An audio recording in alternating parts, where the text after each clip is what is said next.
Hello, I'm Dr. Stephen Hassan with another episode of the Influence Continuum, and I have quite an expert to share with my audience today. Ryan McBeth is someone I've been listening to and following for a long time. I honestly, Ryan, I heard about you because you contacted me initially because I think one of your listeners was like, is it like a cult? And it's like, let's ask the cult expert. So anyway, I got into you.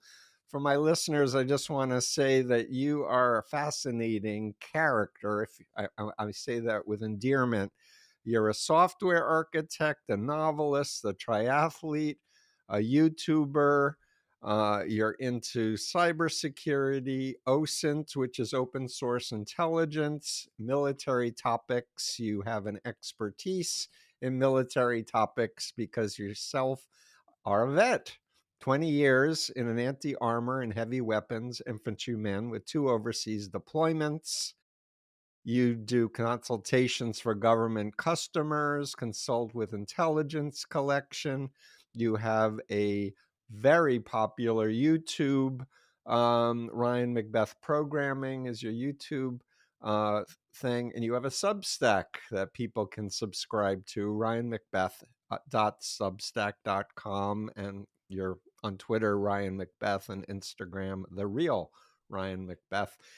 And I I had asked you to be on my podcast a while ago. I apologize for dropping the ball, but I saw your recent thing saying, "How did the New York Times get it so wrong?" And so with that as an intro, how did the New York Times get it wrong? Then we'll circle back to your history and all the interesting things you've been doing. Absolutely. So the wrong part about the New York Times was essentially there was a hospital in Gaza called the Ali Arabia Hospital, which there was an explosion at that hospital, and essentially that explosion happened on October 17th, 10 days after the mass terror attack against Israel, 10 days after October 7th. Yeah, Hamas, for those people who are not on any media at all, they invaded Israel and killed, I think, 1,200 and kidnapped over 400 people. I think 120 are still hostages or something like that. That's about But right. this was a Most very high profile blast. And the New York Times said, The New York Times, when this explosion happened, the New York Times essentially blamed Israel and took Hamas's word that the attack was a strike by Israel, which had killed 500 people. And the issue is that anybody in the intelligence community could have taken a look at the available data. We're not even talking about video. We're talking about just the available data, knowing the composition, disposition, status of forces of people inside Gaza and of soldiers inside Israel, and kind of figure out where this attack came from. And that is not a skill that the New York Times has. So I investigated exactly who works for the New York Times. And what I discovered is that roughly, I think it was 0.33 or 0.31% of the New York Times staff are veterans. And while that may not seem like a big deal, because you don't necessarily have to be an actor to be a theater critic, you don't necessarily have to be a chef to be a restaurant critic. What's missing at the New York Times is this base level of understanding of how the military works. And one example I've given is that if I were to ask you how many goals does a soccer field have, what would your answer be? 2. 2, right? You probably have kids that played soccer. You probably played soccer. There's a soccer field near your house. So if I were to say to you, no. Soccer has 4 goals, not 2. You're being corrupted by the Zionist media. What would you say? Whoa. I've been on a soccer field. I know what soccer is like. There's 2 goals. And you can say that with confidence because you have a baseline of understanding about Right. soccer. Now, if somebody comes to you and says, this is a war crime, Israel used white phosphorus. White phosphorus is a chemical weapon that is banned by the United Nations, but you don't know anything about the military, you never served in the military, who are you going to believe? It's very easy to be fooled when you don't have a base level of understanding, especially about complex topics such as science or technology, medicine, or even the military, which is a complex topic. There are a lot of people who think that us infantrymen are a bunch of knuckle draggers, and some of us are. But I also have 3 degrees, so not not everybody joins the infantryman joins the infantry and then spends the rest of their life as a knuckle dragger. Hmm. So, I have my own beef with the New York Times, Ryan, for Mm-hmm. 47 years as a former cult member, because they have, I've always wondered, is it just ignorance, or do they have actual cult members as editors? Because I get interviewed all the time, but it doesn't make it into print. And even yesterday, there was a Sunday New York Times article on Brian Johnson saying that he has this longevity cult, and quotes a Vanity Fair article that I was interviewed for and was quoted in, mentions he was raised in the Mormons, but doesn't connect any dots or give any information that could actually inform the reader about what's going on here. And is it just ignorance, or is it willful ideological bias? And there's a good question of whether about objectivity in the editorial room, and hopefully they would listen to critics like yourself and at least consult with someone before they publish an article quickly on a controversial thing like that. Yeah, I'm not holding my breath on that one. I don't. I I don't want to say that there is an ideological bias, because once you start going down that path, you start to show your own bias. And I do work for a company called Velocity, which holds my security clearance. And Velocity might have me go talk to a Democratic congressman and give them an intelligence assessment, or they might send me to a Republican congressman and give them an intelligence assessment. And you can't be politically biased in anything you do, I hear you. because you don't want to have any kind of undue influence or make someone think that you're giving them bad information. Yep. In the intelligence community, you have to be totally non-political, at least in your public life. So I personally wouldn't necessarily go down that road saying that there is an ideological issue with the New York Times, but I have evidence, fact-based evidence, that indicates that veterans are a minority. And some of the veterans that work at the New York Times, they might be working on the loading dock, or they might be in. Sorry for They might laughing. be. I know one woman was like a podcast engineer. So, Mhm. how much influence do those people really have over editorial content or reporting content? Now, the what I couldn't do was get into the whole process of saying, "Oh, this person is just a dock worker," because once you start doing that and judging like the relative importance of people, that you might miss some key indicator that, oh, this person is a graphic designer. Maybe graphic designers really do have a lot of influence as to how a story is presented. So I don't want to take that role, but I I can have a scientifically reproducible uh, paper and software that shows, hey, these people seem to have fewer veterans, and it seems like many of their military stories are wrong. Perhaps correlation does equal causation in this Right. case. So I'm a therapist and I'm a former cult member of a right-wing fascist cult.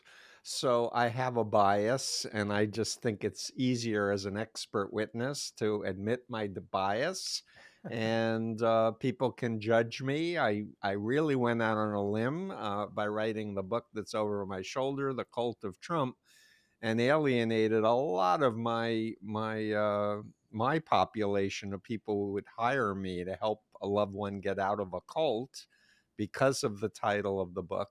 And most people who read it understand I'm even-handed in this, but I am biased about it. So, but I respect you and your need to stay a quant and scientifically based. But on another level, and this is another area I've researched extensively, I'm interested in psyops and Hmm. psychological warfare techniques and disinformation and mimetic warfare, etc. So, and AI and social media. So that's the angle I come from, and I actually did my doctoral dissertation on how to update the law using my BITE model as a scientifically now validated construct for people to be able to say, if you control their behavior, their information, their thoughts, and their feelings and make them dependent and obedient, you're exerting authoritarian control. And you don't need to be an expert ex-member to go, yeah, if you control behavior, information, thoughts, and emotions and make people dependent and obedient, you're controlling them. I suppose you are, but I guess when you think about it, isn't that our entire life? I mean, when I go to the supermarket, I might think I want Cheerios, but I'm looking for that yellow box. That's what I like to eat. When I'm holding a Stanley cup right now, this big water bottle. This thing has been branded. This thing has been marketed to me as a way to quench my thirst. Right. So And I that think is one of that the bigger ones, I might add, for those not watching I the mean, I'll tell video. you this: people say prostitution was the world's earliest profession. I don't think that's true. The world's earliest profession was marketing, because the first prostitute wasn't a prostitute until she started going around selling her wares, right? Or a So, guy just took her wares. But I have an influence continuum that I'm mhm. holding up for those who are looking at the YouTube. And I say there's a difference between informed consent and deliberate lying or deliberately withholding information or distorting it, respecting your ability to ask questions, being used, hate and fear and control. So the model says this side, BITE, is unethical control. And when you're talking marketing, they know a lot about human psychology and how to unconsciously program people to buy things. But I say it's your mind. You should control it, understand what you're seeing in these ads, and decide if it's really worth paying the extra buck for the name brand when the generic is the exact same product, not with the fancy title. But it's up to you. If you want to spend another dollar, go for it. So, anyway, that's my little rant. Back to you. So, talk to us about your what you see, how you see the world, because you have what, 800, 900,000 followers on YouTube now, and Yeah, you, I guess a little over 800,000. How do I see the world? Boy, yeah, that's a good people want to question. learn from you. So give us a frame that, and maybe we can get some more subscribers to your channel and That's your Substack. that's a good question. I guess I see the world as a place of unending knowledge. Like I'm almost 50, and one thing that kind of surprises me is that one day I'm going to die and I haven't learned everything. Mm-hmm. And when I've done a lot in my life, and there are people who say, like, how do you know this? How are you able to speak Arabic, or know all this stuff? How are you able to be a software engineer and you also do marathons and you also do this and that? Well, you can do a lot in your life if you don't play video games. Yeah. Right? I think that I've Guilty. always I said, I Pac-Man was my last video game. okay, so today, there's nothing wrong with video games, but I think that video games, taken to an extreme, it it gives you, I guess, a false sense of accomplishment. Because if you're playing Fallout and you finally make it to the settlement and you increase the settlement level and now you have settlers living with you, that's great. You've had some leisure, you enjoyed yourself doing that thing, but what if you read a book? what if you spent that time learning another language? Like, how much more could you accomplish if you hadn't played that video game? Yeah, there's nothing wrong with doing that. If that's part of your leisure, go for it. But when it kind of becomes what your life is about, then Right. that's kind of an issue. And I've had people who are a lot of people who say you're a phony. How can you know all this stuff? How can you possibly know all this stuff? It's because when I go running, I'm not listening to music. I'm listening to a podcast. I'm listening to a book. When I exercise, I'm listening to a podcast. I'm listening to a book. While I'm cooking dinner, I'm listening to a book. I work probably 13 to 16 hours a day, and I never stop.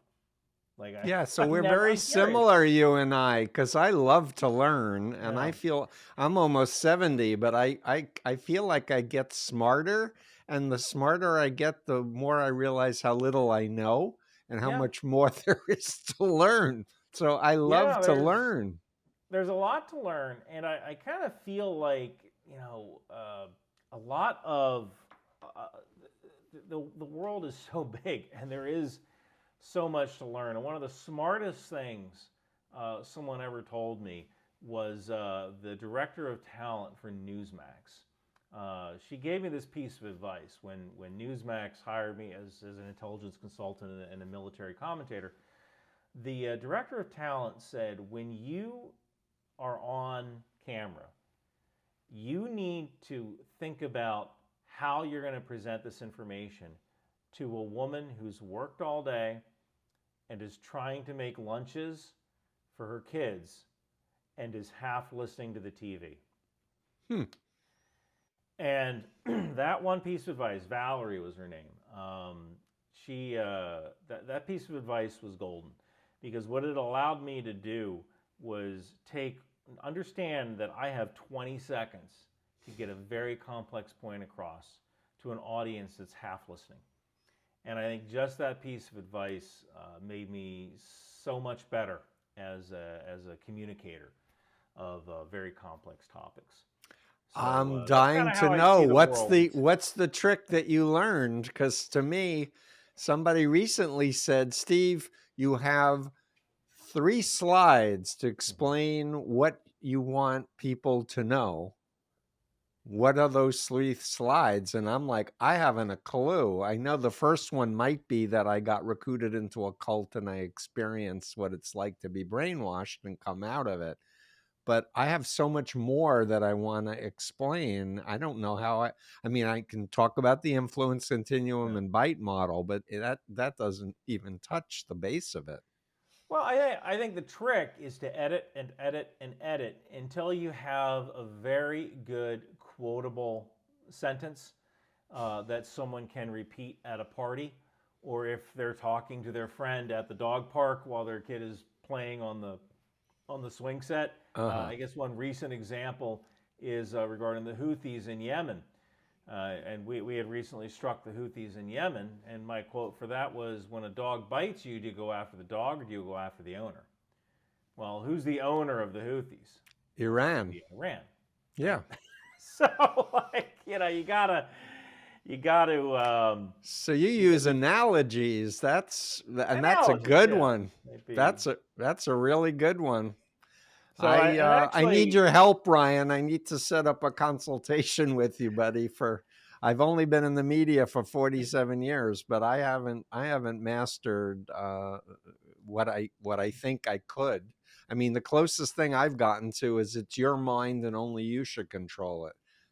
well, the the one of the workers at Velocity, the company that I've done some intelligence work for, they called me the Neil deGrasse Tyson of intelligence, and I like that, because when there's a new satellite, there's a new constellation discovered or a new star or something, they bring Neil deGrasse Tyson out, and he does this whole the importance of this star.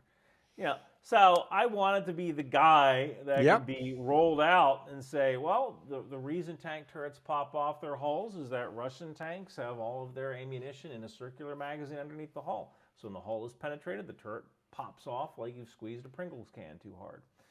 And boom. Love it. Now everybody knows. So that was kind of my goal there, to be like Neil deGrasse Tyson and be able to explain complex topics very easily to people, while at the same time not thinking that they're stupid. That's fantastic. I recently saw deGrasse Tyson crediting his mentor, Carl Sagan, Yeah. who said, come to my, come to the college and I'll give you a tour myself. And I always thought of Carl Sagan as like introducing the idea of the cosmos and how human history is this, and we're the last second. human human showing sapiens showing up is like the last second of the universe history and such. But I love that, and I think obviously you're doing something right, so kudos to you. And if you're not even 50 and you're the Neil deGrasse Tyson of military open source intelligence, I'm honored to have you on my podcast. It's very kind of you to say. Yeah. So again, let's circle back to, because right now the world seems so chaotic, so much information, disinformation, deep fakes, AI, all of this, and people saying whichever government gets AI the best is going to win the whole planet and such. What's your thoughts on AI and such? That's a good question. So I work for a company right now called the Texas Aeromed Lab, which wants to send whole blood products to wounded soldiers in the field using AI-powered drones. I know a little bit about AI. I am not too worried about AI waking up and killing us all like the Terminator. I do think that AI can be used to complement military actions. And I'll tell you this, people who are afraid of AI, don't look at the Patriot system and don't look at the Aegis system. Because what a Patriot, meaning the missile system? The Patriot missile system. So Yeah. Patriot is a surface-to-air missile system. It was developed in the U.S. It's in the service of a number of nations. And Aegis is a battle management system that is on Navy destroyers, specifically Aegis-class destroyers, although we have a couple of old cruisers that have the Aegis system as well. This system has essentially been in operation since the 1980s, and this system is totally automated, with the idea that when incoming Russian missiles are inbound, and I have to remember, back in the 80s, we thought there was going to be a war with Russia eventually, and we were going to have to get National Guard troops from their staging areas on the East Coast all the way across the Atlantic Ocean to France or to Belgium or the Netherlands, and offload them and get them into the fight in Germany. And that was going to take about 30 days to do. So we had to perform this very dangerous ocean crossing with Russian backfire bombers throwing missiles at us the whole route through. So we needed a way to cut through those missiles. And that way was the Aegis system, which is essentially an automated supercomputer that is floating on a boat, that is AI powered. It can identify missiles that are incoming. It can automatically target those incoming missiles to shoot those missiles down. It can network with other systems in the fleet so that they're not sending more than 2 missiles at the same target, so you're not doubling your efforts. And we've had that since the 1980s. So it is certainly a force multiplier. Right. We've had killer robots for years. This really isn't anything new. And is the first country that gets AI going to dominate? I think it depends on what you mean by dominate. I certainly think that AI has the opportunity to improve the decision cycle, the OODA loop. My God, I can't remember the darn name of that acronym for the military decision-making cycle, but the whole idea behind that specific decision cycles, you want to get inside the enemy's decision cycle and either force them to make bad decisions or put roadblocks up in the way of the enemy making decisions, or force them to react to you rather than you react to them. And AI might be good at doing something like you plan to perform an attack. You have your objective. You know what forces you want to use. You know what kind of weapons you want to use for this particular attack. You might put all of that into an AI and tell the AI, okay, write the operations order. Mm-hmm. And the AI comes up with a standard American or standard NATO 5-paragraph operations order. And this 5-paragraph operations order is every single soldier in the Army knows what this thing does.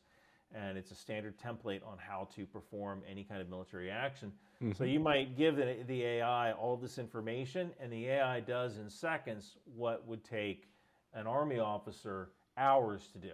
Right. And that gets you inside the enemy's decision loop right Right. there. Some people think that you might be able to use AI to estimate where the enemy is. We can do that now. Yeah. I'm actually a big proponent of using thermals on tanks, equipping thermals on tanks with AI in order to constantly scan for targets while soldiers are manually servicing targets. So I'm not saying that the Okay, tank is. for my listeners who are not experienced military tacticians, what is thermals, where you can tell body heat of soldiers Well, inside you of can look at tanks? the heat coming off of the tank Uh-huh. or coming off the person. You'd be able. Every tank has its own thermal signature, Hmm. and you can tell what kind of tank something is because okay, well this engine is over here, the engine exhaust is over here. The road wheels heat up at a certain rate because the road wheels that run the tracks are separated at a certain distance, so they're each going to have a different thermal profile. Mm-hmm. And that's something that you can do manually Mm-hmm. by looking at a tank and just knowing. That's your intuition. But a computer can do that much faster and much more efficiently. Right. And so while the gunner is engaging targets and the commander is telling that soldier what targets to engage, the AI software can just draw boxes around those targets and say, hey, you might want to take a look at this thing right here. So you still have a And you want human to in the loop. fire at the most vulnerable part of the tank, I would assume.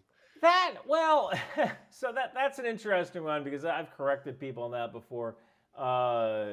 There on tanks, there's no like weak spot like in the movies where oh if you hit by this bolt right here. I see. Generally on tanks, the front part is the most armored. The sides have less armor. The rear has even less armor, and so does the top and the bottom.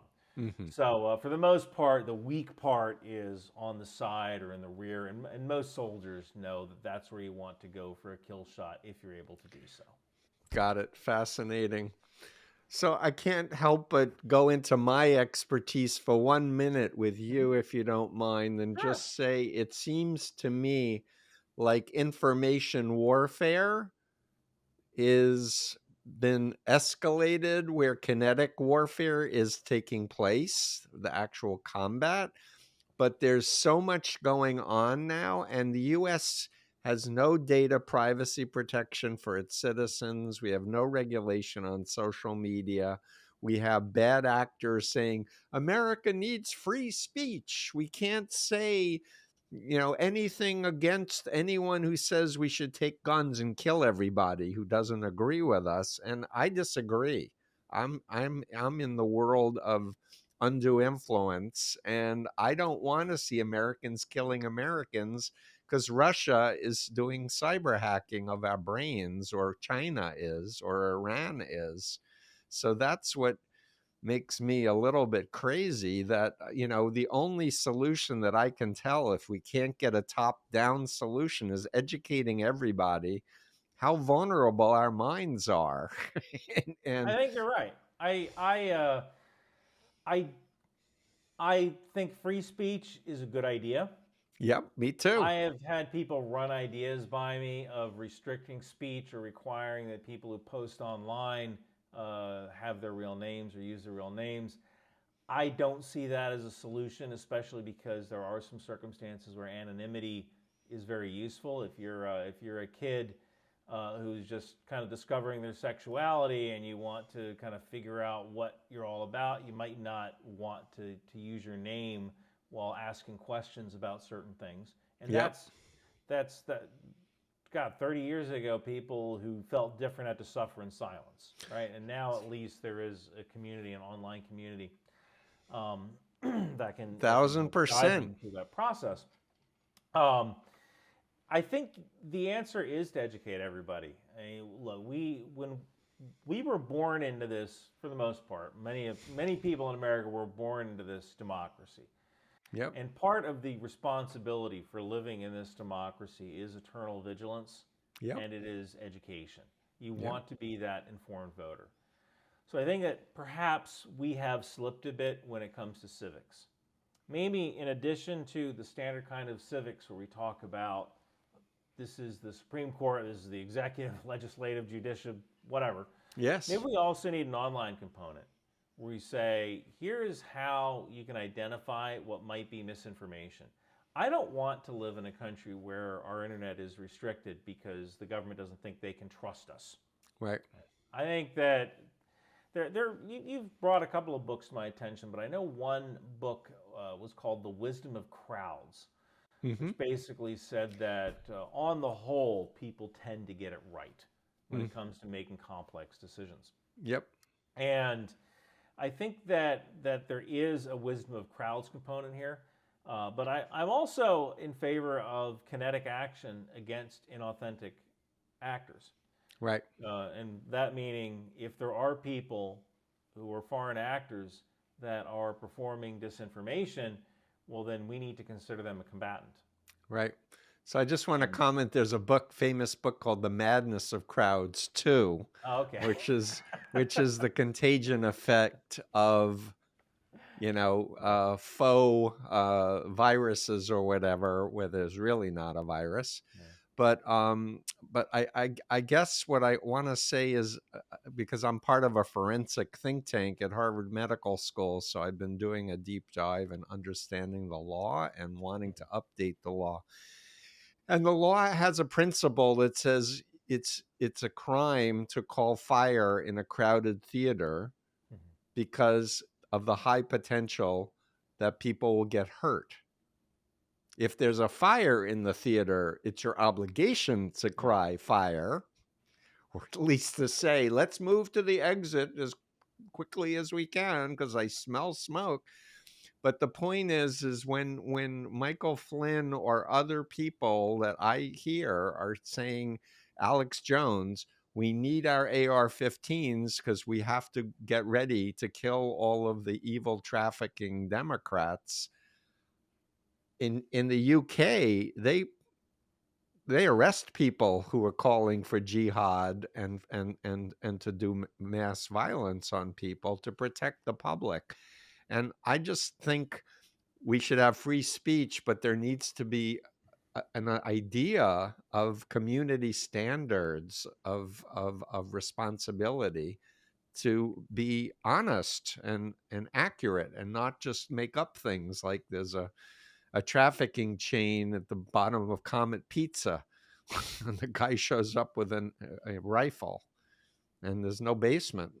It's Pizzagate back a ways. I just feel like we need some rules and some guidelines that make sense where we have maximum capacity to air opinions, but not where we're calling to kill people that fellow Americans who differ politically from us.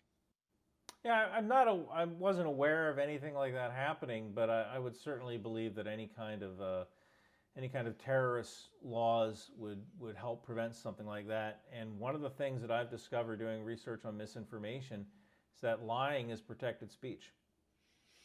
There's no rule that you can't lie about something, or if you lie about something, your freedom of speech is not protected. And also, don't forget that you might have freedom of speech, but that freedom of speech is freedom of reprisals from the government. And you could certainly look at someone like Alex Jones, who I believe is now being sued or won a judgment against him. Oh, $1 billion. If he was putting So, forth Sandy Hook was phony and they were actors and no children died. so freedom of speech might mean that you can say whatever you want without reprisals from the government, but that does not mean freedom of consequence. Yeah. So sometimes these problems have a way of working their own way out. Well, And using civil lawsuits, you mean? there are ways of getting to the bottom of things, but you have to trust the legal system. You have to trust the process. And the idea of a government minder kind of looking over my shoulder, or an AI looking over my shoulder, watching everything I type, which actually is happening now, but is being done to serve me ads. Right. As the idea of a government minder looking over my shoulder as I type a message into a box, that I don't like that idea. So there No, are I, ways I that I I can. agree with you 100%. And when I hear Donald Trump saying if he gets into the White House, he's going to use the DOJ to go after people who were opponents to him, and I wrote The Cult of Trump for Simon and Schuster, I'm a little bit nervous about that idea. I can see why you might be nervous. I've yet to read your book. I don't recall the president saying anything like that, He but recently he um, has been saying just that. really, Yeah. that's kind of news to me. I don't tend The to former get into president, political Donald news. Trump, not Yeah, President Biden. that would be interesting. I'd have to research that. That's certainly a very inflammatory thing to say, Yep. and but I unfortunately that's not something I can really converse about because No problem. unaware of its accuracy.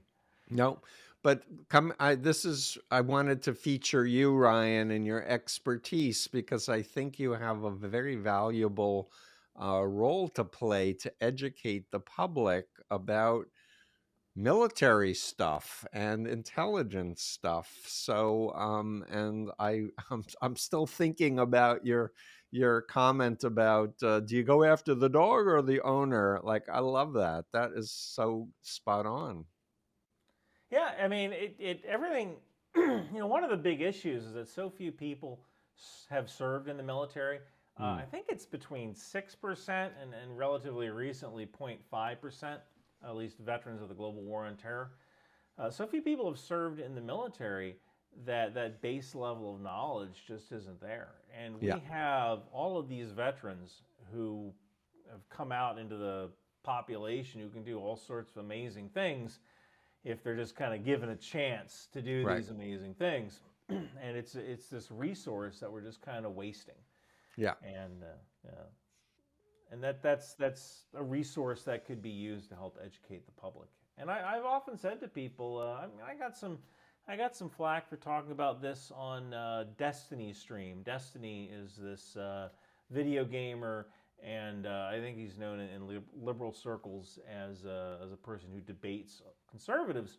And I went on his show, and Destiny said, like, what's one misconception about the military that you would want to dispel while you're here? And I said, my misconception is that the misconception I wanted to dispel is that you shouldn't join the military. Mm. Consider it an option. If you want to save lives every day and do some amazing stuff, join the Coast Guard. We need people to pull boaters out of wrecks, to stop the cartels from getting drugs to our border. We need people who do that. We need people to defend America through cybersecurity in the Air Force. And Yep. we need people to kick indoors in the Army and the Marine Corps. And it Yep. is a noble profession. And there were actually some people who got upset with me for saying that, as if they didn't really understand exactly where their freedom came from.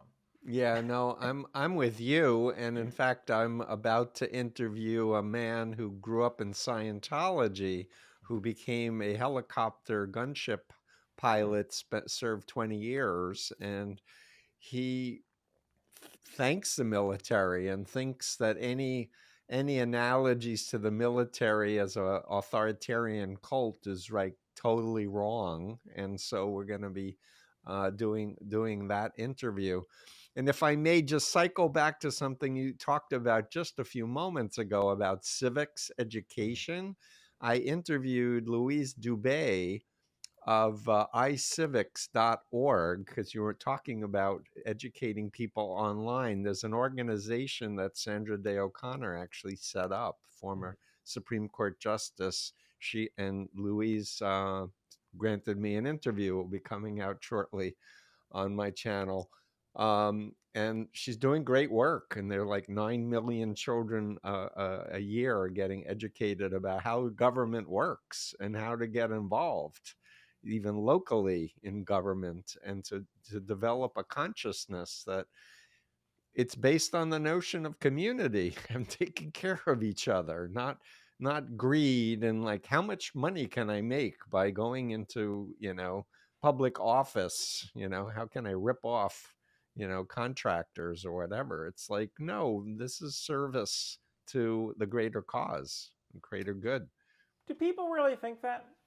Do people really think how much money can I make if I enter public office? I can only guess there's a few people who have no credentials who've gotten into political office that are not have no basis of ethics in their past. Okay, One of there whom was a just guy who got was, kicked out of Congress named yeah, that guy. Santos. He seemed a little shady. A little? I didn't pay that much attention to it. He seemed a little shady, and it was just kind of like, what? All right, what's the next grift? I mean, when you're bragging about being a producer for Spider-Man: Turn Off the Dark, like maybe you ought to brag about being a producer for a successful musical. Like yeah, I'm not really sure. It's kind of No, a but weird flex there. But actually, I wouldn't be surprised if most people enter government with the intention of doing the right thing, and just after a while, they kind of realize, like, wow, the salary here sucks. Maybe I can trade some stocks ahead of the knowledge that I have. We're going to pass this law, and you do that long enough, pretty soon it becomes a right. I have yeah, a friend of mine. it becomes a norm. Becomes a norm. I have a friend of mine who is the boss of media in a school district, and there is this one employee that she has who she doesn't show up for work. She doesn't do her work when she is at work. She always has an excuse. And this woman just recently took over this department, and it struck me that the previous boss had maybe been very lenient. You lived in this environment for 10 years. So then when a new person comes in, they want to shake things up, and they're making you work. Now Right. I can see how you might go into panic mode, like, oh my God, I have to work now. Right. So I could certainly see a politician roll into office, and the first couple of years they go, all right, I'm going to do what's good for the country, and then they hit the wall, where the majority whip or the minority whip comes to them and says, hey, this is how we're going to do things. You can like it or you can not like it. So all of their thoughts of, I'm going to change the world, that runs right into the majority whip or the minority whip, and you gotta toe the party line, or you're not going to get reelected. Right? Yeah, For a couple of my years of take that, is it's yeah. a little bit more nefarious than that, because there are paid lobbyists. Like Putin spent $100 million over 10 years in a DC PR firm,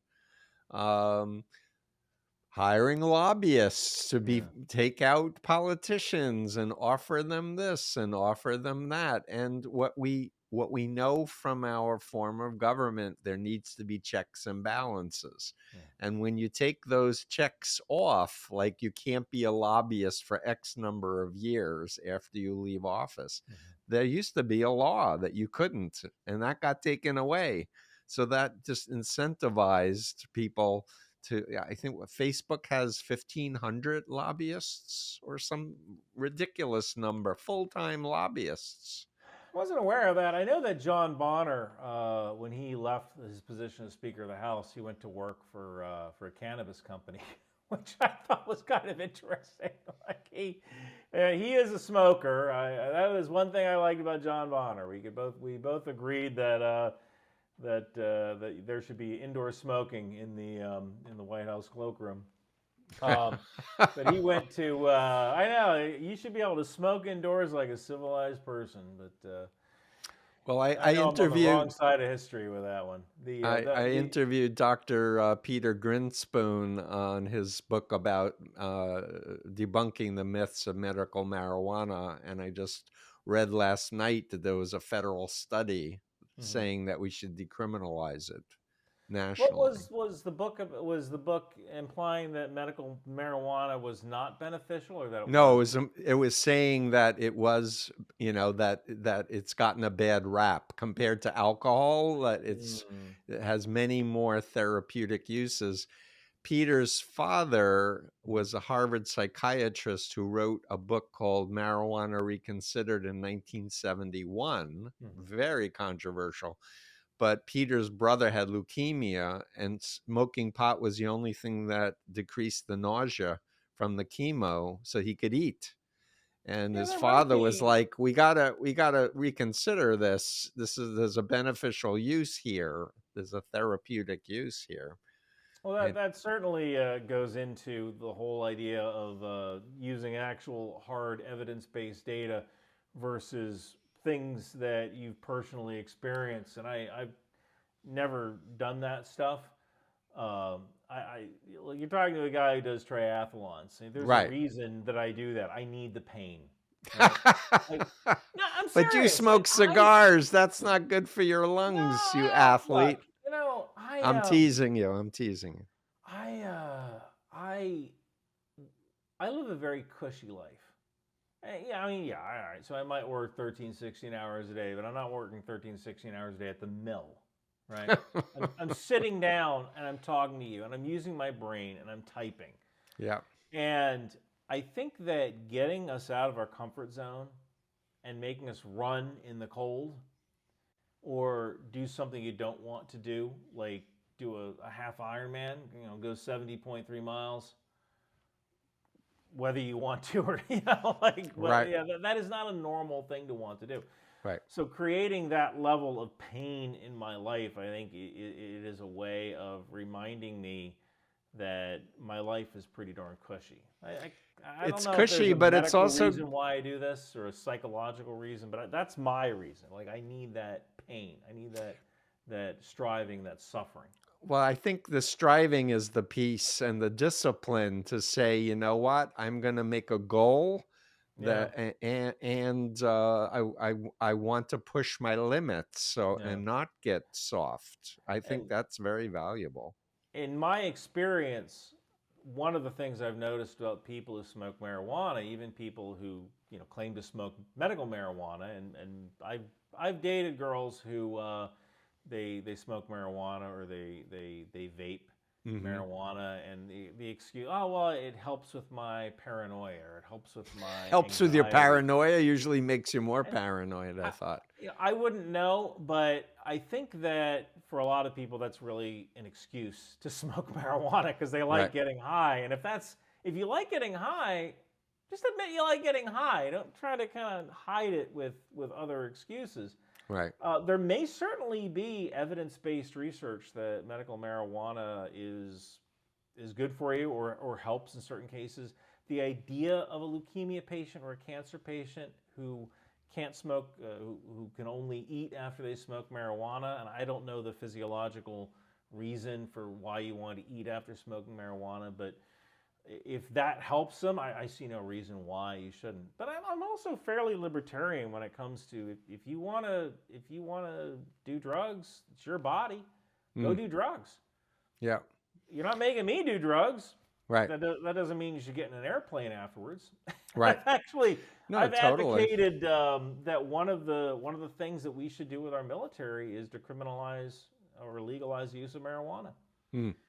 If a soldier wants to get high after his shift is over, as long as he's not within 8 hours of flying or 8 hours of the duty day, whatever the military determines is the Right. appropriate number, just treat it like alcohol. Go back to your room, go get high, or go take a gummy to help you sleep. I have no problem with that. It's not something I would personally do, Yeah. but I believe that is one of the reasons why America's in a recruitment crisis right now. Mm. People like to get high, and that's not something you're going to be able to do in the military unless we change some more rules.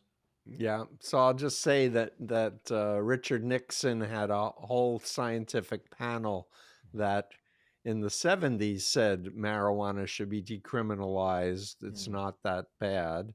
And he just said, no, well, I don't like the results.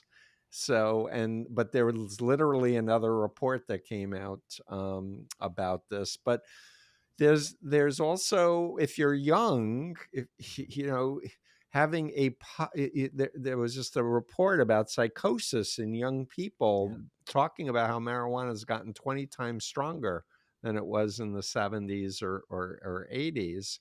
And there's a difference between a little bit and like a lot, and a lot can make you crazy. Well, it's like Can, video games, right? yeah. You wanna go play if you wanna look, you worked all week, you wanna go play Madden on Friday after work, order some wings, play Madden, that's fine. When you're playing Madden every day, that can be a problem, right? And I guess because marijuana makes you feel good, you might certainly want to do more of it. And Yeah. I believe I read that article in the Wall Street Journal about Yeah. The how some people are psychosis of becoming young paranoid. people. We need more science and what's healthy and what's not healthy, and some things within limits is Mm. okay, and then more limits is not okay on the human body. But I want to circle back to your call for recruitment and how Mm. honorable it is to join the military, to serve others, the benefits. A lot of people get expertise from being inside the military to get training, etc.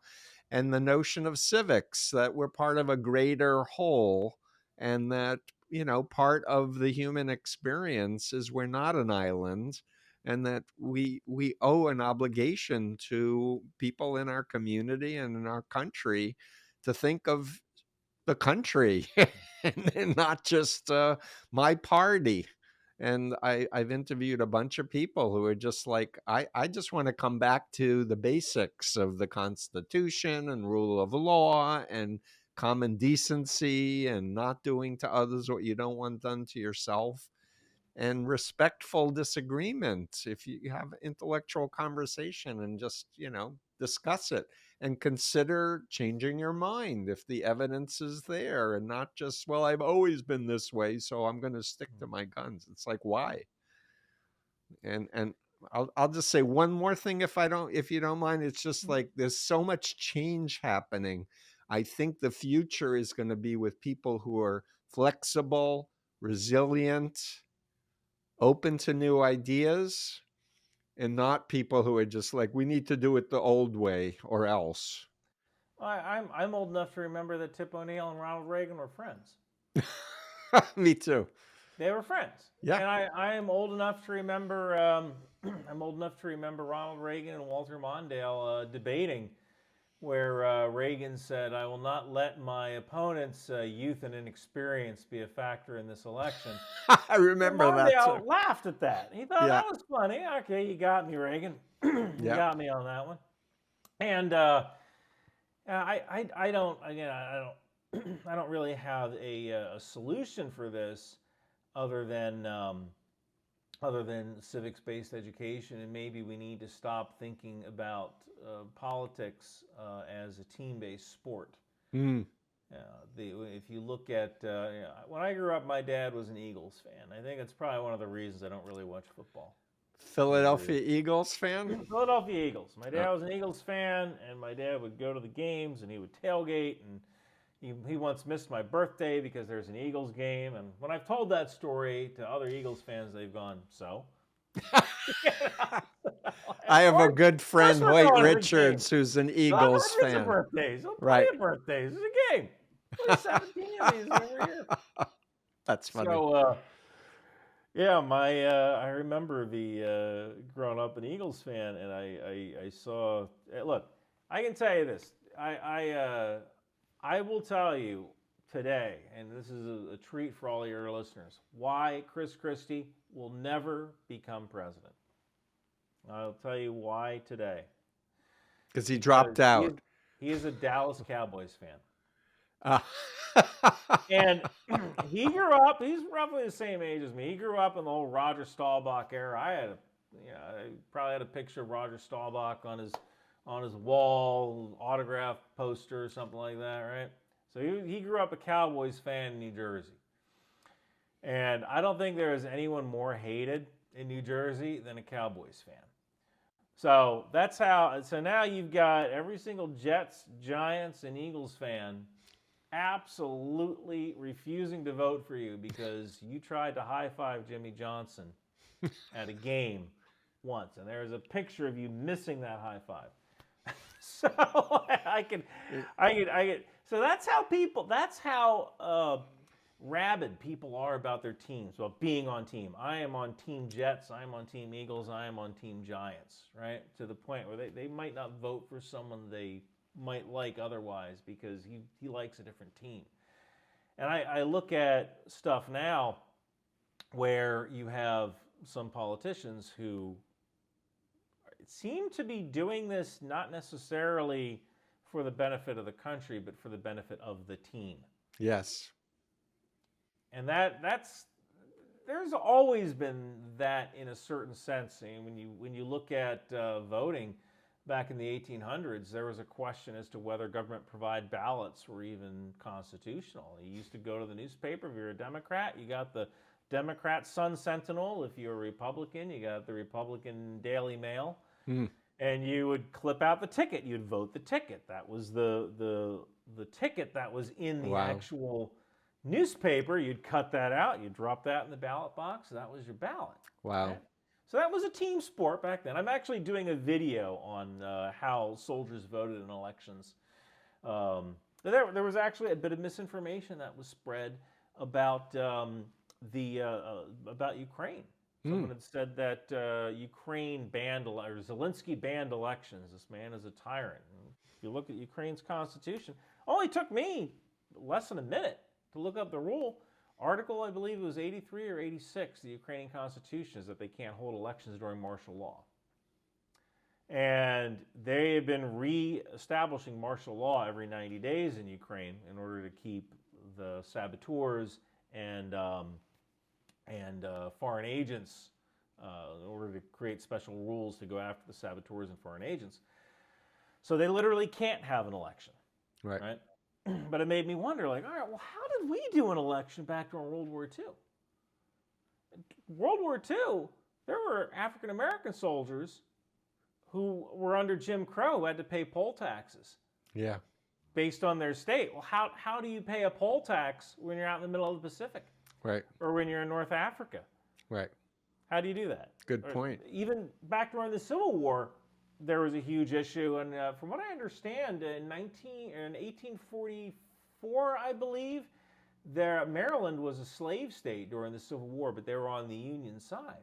And there was a bill to abolish slavery in the state, and the bill failed until all of the absentee ballots came back from soldiers who were serving in the military, in the Maryland militias. Interesting. Who were fighting for freedom. Yeah.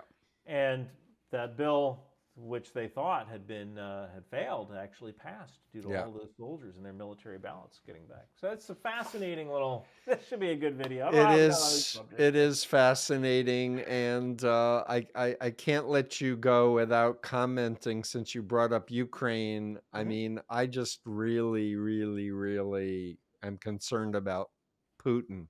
I just really see him as a demagogue and a cult leader and a dangerous actor. And I see Americans wearing "I love Russia" t-shirts, and I'm like, their minds have been hacked. Like, Americans siding with Vladimir Putin. That I've never seen that personally. I know that there are some people that Putin appeals to the authoritarian side, but authoritarian in the right way, meaning there might be some people who believe that the U.S. has kind of lost its way as a white Christian nation, or as a predominantly white, predominantly Christian nation. Right, Christian nationalists in particular in this country. Yeah, but as long as they couldn't really develop any power. Right? So there might be people who kind of feel that way, and they look at Russia and they go, well, it's predominantly Orthodox, so there are more Muslims in Russia than there are in the U.S. It's predominantly orthodox. It's predominantly family values, predominantly traditional values. At least that's what they think. But then you look at all of the work that women do outside the home. You look at how abortion is actually one of their preferred methods of birth control in Russia. Yep. The whole And thing no kind of gun starts with rights in Russia. You get arrested if you have a bullet and you're not part of the military. there are some gun rights in Russia, from what I understand, but it's almost, I believe the thing is that you can own a rifle, and then if you own a rifle for 5 years, then you can put in a thing for a handgun. It's more restricted than it is in the U.S., but there are certainly ways and actually, even during communist Russia, from what I understand, there were the people who lived in Siberia had access to weapons, just because you can't argue with a bear. Right. You can't teach the bear Marxist theory. You have to shoot it, right? So there were some gun rights, at least in Siberia, but it was, of course, heavily restricted. Right. In fact, there's even gun rights in Iran. That's one of the things that I found out when I was doing research during after Mashal Amini was murdered. That you can own guns in Iran, but for the most part, it's farmers and hunters in the rural areas. And when you shoot, you need to bring every shell casing back to the police, and the police will give you a permit to 1 for 1. And if a shell casing is missing, you better have a good excuse as to why that shell casing is missing. Wow. But That's that's interesting. one reason. If you want to take a look at America's Second Amendment, you know, if you look at Iran, you wonder, why do they have laws like that? Well, after Mashal Amini was murdered, you probably would have seen the Iranians rise up if they had access to weapons. And I've taken a look at countries like Venezuela, where they banned weapons just a couple of years ago, or 3 days after Castro took power in Cuba, one of his deputies said, "Can we keep our weapons?" And Castro said, "Arma pourquoi?" Weapons for what? We have the revolution. You don't need weapons Right. anymore. Right. So authoritarian states will always come up with ways of preventing that. But yeah, when you look at some people who support Russia, I think the authoritarianism, the religion, the idea of traditional family values appeals very much to them. And I think they also might look at President Putin, and they might look at our current president, and they might see a disparity of strength, where you have a president who, I think President Biden has addressed the nation twice in his time in office. And if that had been Ronald Reagan would have been on TV. Well, we're going to support Ukraine no matter what happens. He would have gone on the news, or he would have had a special event, and he would have explained, hey, this is why we need to support Ukraine. And the only time President Biden ever did that was Israel. And I think that perhaps he's not the greatest communicator. So he might have lost a lot of people because he just can't communicate why America needs to do this, that, or the other. And of course, there's also people who are just internet edgelords. They just love to be contrarian. You know, if you say motherhood is nice, they'll, motherhood is horrible. Puppies are cute. Puppies are awful. They poop all over. There's just people who want to watch the world burn, and they think it's cool to like Putin. Yeah, I have to name Bannon and Stone and Jones wanting the world to burn. But anyway, I'm biased. We're going to wrap up. Any last words? Ryan McBeth, fascinating person, and thank you for I your... really appreciate it. I guess my last words would be, just be careful of the media you consume. Be careful of what you share. And if something gives you a very emotional feeling when you read it online, you might be being manipulated. Definitely. Always, I say pause before you share and read it, check the sources, breathe, don't react, because they want polarization. They want people to be overwhelmed and confused and uncertain, because it sets them up for authoritarian manipulation, in my opinion. So I just want to say again, if you're on YouTube, and almost everyone is, it's Ryan McBeth Programming is your just Ryan McBeth, and Ryan McBeth ryan.substack.com is your newsletter, and you're on Twitter at Ryan McBeth and Instagram and Threads at the real Ryan McBeth. Thanks so much. Stephen, thank you so much for inviting me on the show. I really appreciate your time. You must have a very smart audience because I didn't understand half the things you said. I really appreciate Well, I the invite us to have a future conversation offline, and check out my books if you want, and we can talk again. Thanks, buddy. Thank you, Stephen. Bye. Steve Hassan here. You know, it's been decades since my family rescued me from the Moonies. I've been at this for over 47 years. The need has never been greater. If you're able, please consider hitting the super thanks button below, and it'll help us to do better. Every penny will help us toward our goal of educating the planet about undue influence. Remember, it's your mind, only you should control it.